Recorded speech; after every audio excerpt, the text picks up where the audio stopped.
we just had a really good discussion about education, the importance of public education in America. The better our public schools are, the better the quality of life for all our citizens. I also had a chance to listen to Minnesota teachers, people who have dedicated their lives to making our communities better by teaching children how to read and write and add and subtract, but also teaching children how to behave and how to learn through example. I cannot thank the teachers enough. I hope that through my words and deeds I'm able to convince people to become a teacher, because it's such a noble profession and it's such an important profession for America and our future. I absolutely believe that this country can achieve anything we want. That includes making sure every child can read. Every child has got a hopeful future because he or she has gotten a great public school education. So I want to thank you all very much. I'm really looking forward to speaking to your school. Thanks for the hospitality, and thank you all very much for serving our country by being such good teachers. Let me answer a few questions, and of course, Mr. President, will you need to increase the U.S. troop presence in Afghanistan or delay an expansion of the war on terrorism beyond Afghanistan as a result of the al-Qaeda resurgence in al-Qaeda? Well, first of all, we've always known al-Qaeda exists in Afghanistan. And from the beginning of this, I have cautioned the American people that this is going to take a while. That it's going to take a while to rout out al-Qaeda wherever it tries to hide. The American people understand that. And as you well know, over the weekend we've started an operation against a significant nest of al-Qaeda fighters. These are people that, if they were to escape, could conceivably harm the United States again. And therefore we're going to hunt them down wherever they try to hide. And I'm so proud of the men and women who wear our uniform. I appreciate the efforts of our coalition to chase down al-Qaeda, to bring them to justice. I'm obviously saddened by the loss of life. All America is saddened when one of our soldiers loses life. On the other hand, I think most Americans, and I hope these parents and loved ones understand, the cause is important and the cause is just. I obviously rely upon the advice of our commanders on the ground as to what is necessary to win. But we'll take whatever means is necessary to protect our service men and women, and we'll win this battle, and we'll keep battling al-Qaeda wherever we find them. Mr. President, In terms of the overall scope, the international scope, I have always said that sometimes the American people will see our military in action, and sometimes they won't. But we will keep the pressure on al-Qaeda. Our country is still under threat, and so long as our country is under threat, this great nation will hunt down those who want to harm innocent Americans. Yes? Mr. President, how important is it for you to round up a lot of al-Qaeda leaders in this particular battle that's going on?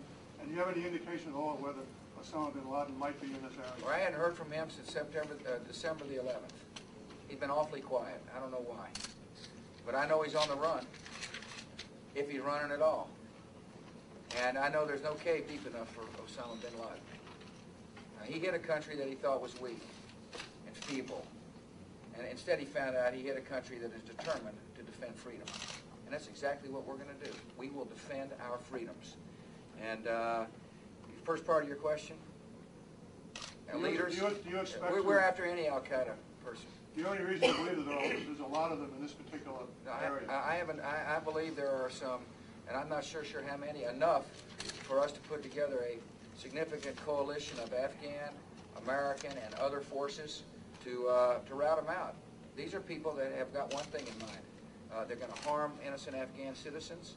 They want us to leave. They want us to be soft. They want us to let down our guard, and we're not going to do that so long as I'm the President of the United States. And we've been called into action. This nation has been called to defend history. History has called us to defend freedom, and we're going to do that. And you should not be surprised that our troops will go into action in Afghanistan again. I have said repeatedly, we are in a dangerous phase of this war. And as we learned to much to our horror the last couple of days when we lost life. But nevertheless, it is worth it, and it is necessary to bring these people to justice. If we do not, America can remain more vulnerable. If we do not find them, then we will have missed a great opportunity to make the world a safer place for our children and grandchildren. Terry. Mr. President, you said that one of the calculations al-Qaeda might have had is that they thought Americans couldn't stomach casualties. Yeah. Do you think the American people are ready for this? I think any time somebody loses their life, the American people will mourn and are sad. And I feel that way too. On the other hand, I am just as determined now as I was a week ago or 3 months ago to fulfill this mission. And that is to make sure our country is safe from further attack. These people have made it absolutely clear, these people being al-Qaeda, that they want to harm America again. And we will do everything in our power to not let them do so. And that means chasing them down in the mountains of Afghanistan, or in Yemen, or in the Philippines, using our vast coalition to bring these people to justice. These are killers, they're murderers, and my job is to protect America and support our military during this historic time. And that's exactly what I want to do. Mr. President, the Middle East situation is, do you believe the Middle East situation has escalated out of control, and do you think the U.S. needs to do more to we are on the phone every single day, nearly. I say nearly. We might have missed a day or two, to the leaders in the Middle East, urging there to be less violence. I have said repeatedly that Chairman Arafat must do everything he can to convince those Palestinians who want to derail any possible peace to lay down their arms.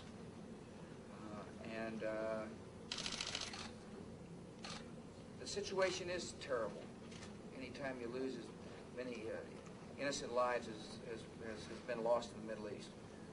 But that won't deter us from working hard, working the issue. I'm meeting with Hosni Mubarak tomorrow, and I'm sure we'll talk the Middle East, the process to try to get to the tenant, and the tenant plan laid out by George Tenet is the first step toward bringing the violence down, making the area more secure so that we can eventually get into the Mitchell process, which then eventually will lead to some kind of settlement.